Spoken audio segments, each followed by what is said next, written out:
Hey, what's up, good people? How y'all doing today? Well, it's good to be again on Facebook, and today I kind of want to go on a topic I have not really gone on. I don't think I've done a topic like this in the past, and I think no matter how much I tried, I think this is going to be a little bit of a longer length video than I normally would have liked. But I I just want to share a little bit on two aspects. I mean, hey, everybody will always talk about the fact that they know that we're living in the end of an era. But I just want to give us two clues and kind of mention some things about these two clues that will really help us to really define a little bit better how close we are to this end of this era, or what I call the end of times. And I really am doing this. First of all, the first reason why I'm doing this is I people have done things to help me or to give me clues. But really, how do you know somebody really wants to take advantage of? I mean, for example, I have a business and I want to hire somebody, or I want to give somebody a job. The person's attitude and the person's desire to, do whatever it takes to get the job will determine whether, I'll give the person the job or not. What I'm trying to say is I'm only going to leave clues. I'm not going to explain everything.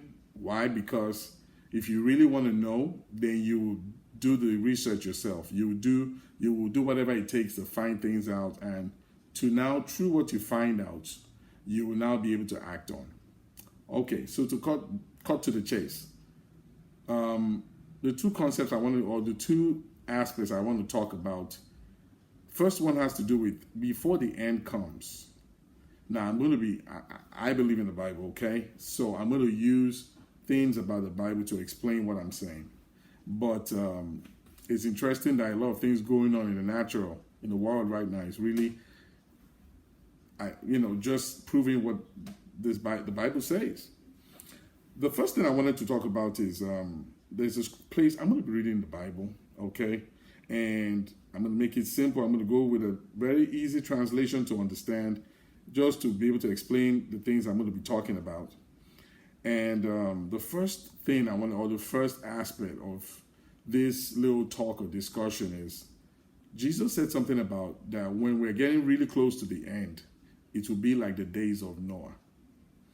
That's one. Now, the other thing, which I'll talk about in a little while, has to do with something called a delusion or a falling away. Meaning that a lot of people, even people who claim to know God and to know Jesus, the Bible talks about a lot of people falling away, and a delusion, meaning that people are going to be deceived. A lot of people are going to be deceived. Now, I'll expatiate on these two things in my talk.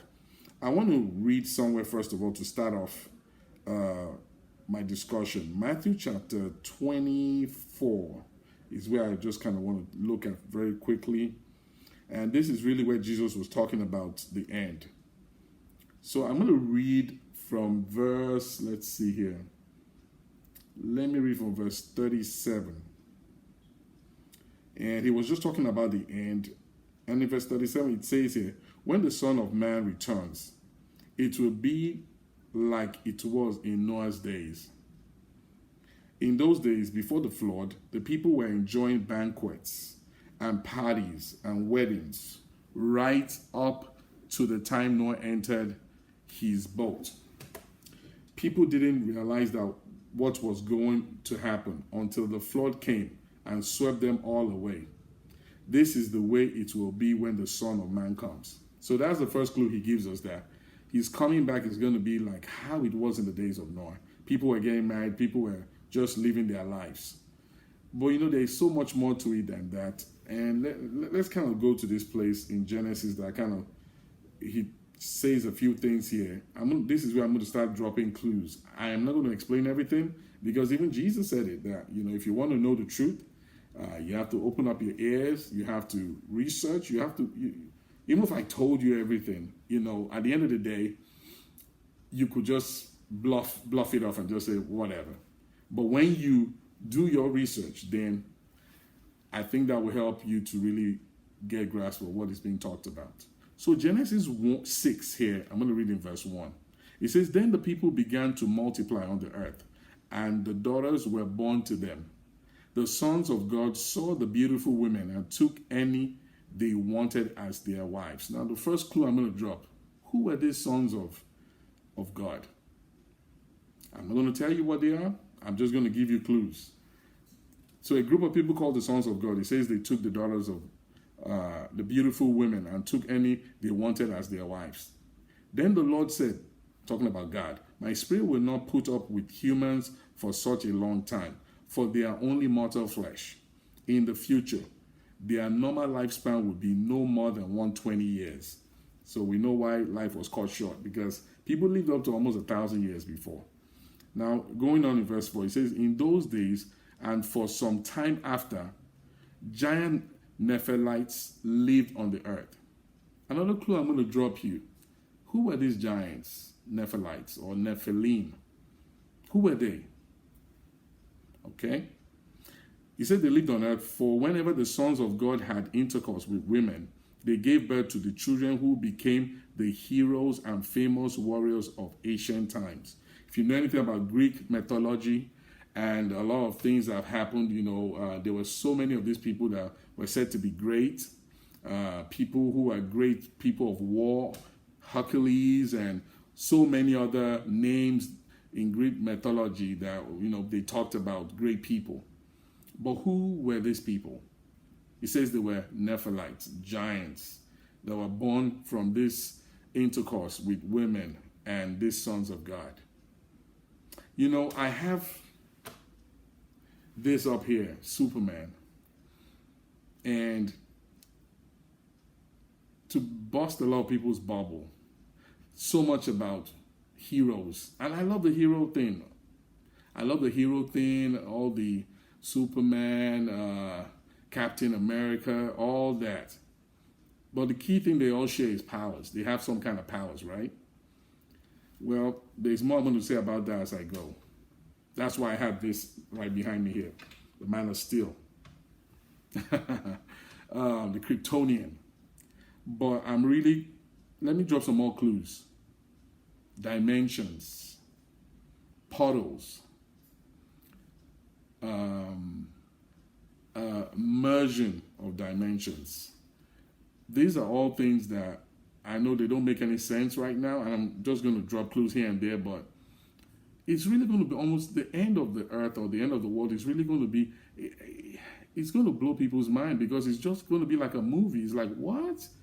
Is this really how? So Star Wars and all these movies we're watching, is this really what's going to happen?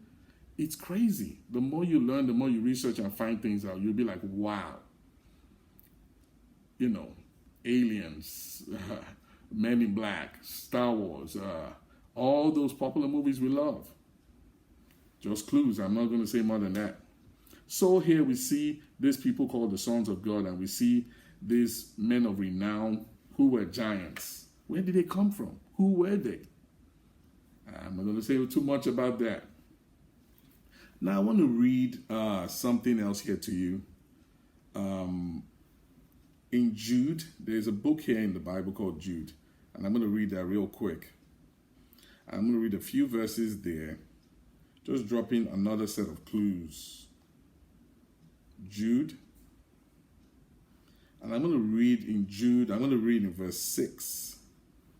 It says here, and I remind you of the angels who did not stay within the limits of authority God gave them, but left the place. They didn't stay in the place of authority that God gave them, but left the place where they belonged. God has kept them securely chained in prisons of darkness, waiting for the great day of judgment. So there were some angels. That's what we are hearing here, that there were some angels that did not keep their place, that did not, keep doing what they were supposed to. Now God has them in chains. Who were these angels? So we've talked about the giants. Who were they? They came on the scene. They were called men of renown. Who were they? Who were the sons of God? Again, we're talking about some set of angels that were kept in chains. Who were these angels? Another area, 2 Peter I want to read in 2 Peter, I believe in chapter 2, if I'm not mistaken. 2 Peter chapter 2. And all this just has to do with the days of Noah. Because Jesus said his coming is going to be like in the days of Noah. So if we understand what was going on in the days of Noah, then we will have a good understanding of what the end is going to look like. Now, 2 Peter chapter 2, oh boy, where's my verse? Okay, let's read in verse 4. It says, "For God did not spare even the angels who sinned. He threw them into hell, in gloomy pits of darkness, where they are being held until the day of judgment. And God did not spare the ancient world except for Noah and the 7 others in his family. Noah warned the world of God's righteous judgment. So God protected Noah when he destroyed the world of ungodly people with a vast flood." So this is what happened then. These angels that God didn't spare. Who were these angels? Now, the last thing I'm going to say on this part of the days of Noah has to do with, let me drop you another clue. There's a body in Switzerland called CERN, and it's the European Organization for Nuclear Research. Now, if you know anything about this group, you could go check it out and research it yourself. One of the things they are trying to find out is, they said they want to find out the circumstances that led to the Big Bang. Now, the theory of a lot of scientists and a lot of very powerful people is that we came from a Big Bang. We were not created by a God. Okay? I mean, I'm just telling you what a lot of people believe. Rich people or, important people. And there's this nuclear research place where there's I think they said is it a 40-mile tunnel that has been constructed. And basically what these scientists are researching on is they're trying to find out the details of what led to the Big Bang, which according to them created mankind. And there's so much to that. Again, I'm only dropping clues. I'm not going to say too much about it. But there's something called antimatter. And this thing called the antimatter were samples taken from some of this stuff that was being shot into this tunnel. And when that happened, I heard, from what I heard, it affected people in a very negative way. And it was almost like negativity came out of people, and people were acting crazy and stuff like that. I'm not going to say more than that on that. So what really is all this stuff with CERN all about? What are they really trying to find out? I said something about dimensions before, right? Aliens and so many other things that we keep hearing about and we've watched so many movies about. Well, I'll end it on that point for that. The other thing I talked about was the delusion or falling away, that a lot of people are going to be deceived before Christ comes back, before the world ends. And we see that. Let's go to Thessalonians, 2 Thessalonians. I'm going to read that so that you can see this yourself. This is the other part I said I was going to talk about today. 2 Thessalonians. And I'm reading here in chapter 2. I want to read from verse 1.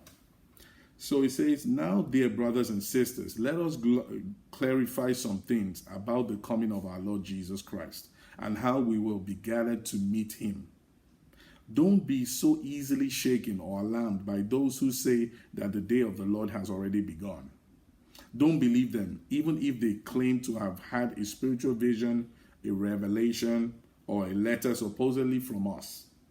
Don't be fooled by what they say, for that day will not come until there is a great rebellion against God, and the man of lawlessness is revealed, the one who brings destruction." Now, if you read in another translation, it talks about that great rebellion, really talks about a great delusion. So basically, there's going to be some kind of thing set in motion that makes people kind of get to a place of not believing, okay, or being deceived.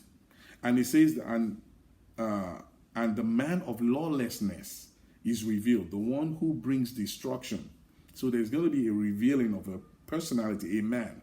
That's what it says here. That's going to happen before Jesus comes. He said he will exalt himself and defy everything that people call God. Did you hear that? He's going to defy everything called God and every object of worship. This man is going to do that. He will even sit in the temple of God, claiming that he himself is God. Wow. Have you heard of artificial intelligence? I'm just dropping clues, y'all. There's so much going on in cybernetics and genetic engineering. Have you all been hearing about the stuff like that? Okay. I'm just dropping clues. There's this other place I want to read in Revelations 13. People are afraid to read Revelations because they don't think they will understand what is written there. But let me just read something here. Revelations, I'm going to read in verse 13. This is the second area I'm talking about now. This delusion of falling away, people getting deceived, which is going to happen before Jesus comes back. Now, Revelations 13, in verse 1, it says, "Then I saw a beast rising up out of the sea, and he had 7 heads and 10 horns." Now, we could get into all that, but I'm not going to get into all that right now. But just notice, it says a beast. Now, that beast is really a man, okay? It had 7 heads and 10 horns, with 10 crowns on its horns. And written on each head were names that blasphemed God. Remember what we just read in Thessalonians? This man who's going to come forth, he's going to defy everything called God. Then verse 2, it says, "This beast looked like a leopard, but it had a feet of a bear and a mouth of a lion. And the dragon gave the beast his own power and throne and great authority." So the dragon, now if you read in Revelations, you'll find out that dragon was talking about Satan. It says he gave this man or this beast a lot of power and authority. Verse 3, it says, "I saw that one of the heads of the beast seemed wounded beyond recovery, but the fatal wound was healed. The whole world marveled at this miracle and gave allegiance to the beast." This is really where I'm going with this. So this beast became somebody that everybody was like, wow, look at how he got healed. You know? Now remember what we read earlier. The dragon gave him this, opportunity to do all these things. Then it says in verse 4 there, they worship the dragon for giving the beast such power. People worship the dragon. And they also worship the beast, who is as great as the beast. They claimed, who is able to fight against him. So this man, became so powerful that people even worshipped him. Are you all hearing what I'm saying? Then verse 5, it says, "Then the beast was allowed to speak great blasphemies against God." The beast started doing that, this man. And he was given authority to do whatever he wanted for 42 months. See, this 42 months is what all our movies and all our shows and the rest call Armageddon. And this time is going to be a trying time on the earth. 42 months of hell. And during this period of time, this guy is going to be doing what he's doing. Reading on here, in verse 6, it says, "And he spoke terrible words of blasphemy against God." So really, he was really against God, the real God, slandering his name and his dwelling. That is, those who dwell in heaven. He was slandering them. He was speaking evil things. He was just going off and, saying whatever he liked. Now, I'm going to skip some verses here. Let's go to verse 8. He said, "And all the people who belong to this world worshipped the beast." Wow. So this guy became an object of worship. They are the ones whose names were not written in the book of life that belongs to the Lamb, who was slaughtered before the world was made.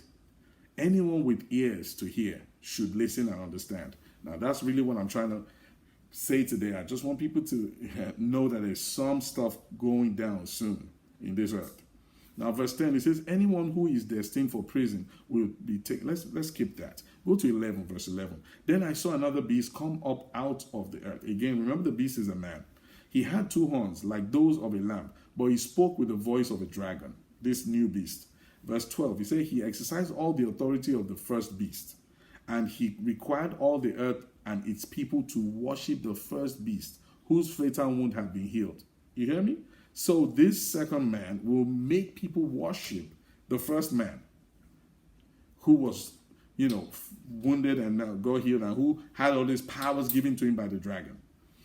It goes on, "And with all the miracles he was allowed to perform on behalf of the first beast, he deceived all the people who belong to this world. He ordered the people to make a great statue of the first beast, who was fatally wounded and then came back to life. You all hear me?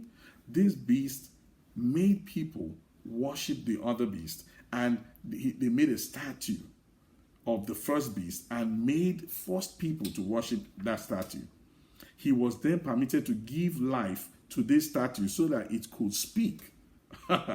No wonder they were deluded. No wonder there was a deception. Remember what we saw earlier, that there's going to be a great deception. This is what is going on here. This guy was given power to make that statue begin to speak. He was then permitted to give life to the statue so that it could speak. Then the statue of the beast commanded that anyone refusing to worship it must die.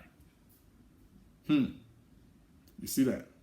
Verse 16, he required everyone, small and great, rich and poor, free and slave, to be given a mark on the right hand or on the forehead. And no one could buy or sell anything without that mark, which was either the name of the beast or the number representing his name. Wisdom is needed here. Let the one with understanding solve the meaning of the number of the beast, for it is the number of a man. You see that? This beast is a man, and his number is 666. And that mark was what people used to do commerce, economy, and all that. I know this has been a long video, but again, my intention was to give us a clue or an idea of what is really going on. Super beings, superhuman beings with superpowers. That's another clue I'm giving us. And we've been really, we've seen a lot of that. I love them. You know, we love the movies, but all that superpower stuff is going to play a big role in all what we're talking about towards the end. And everybody he that has ears, let him hear. The falling away is going to happen. The delusion and deception is going to happen. This beast, these human beings who are going to take the place of God, is going to happen. All before it wraps up.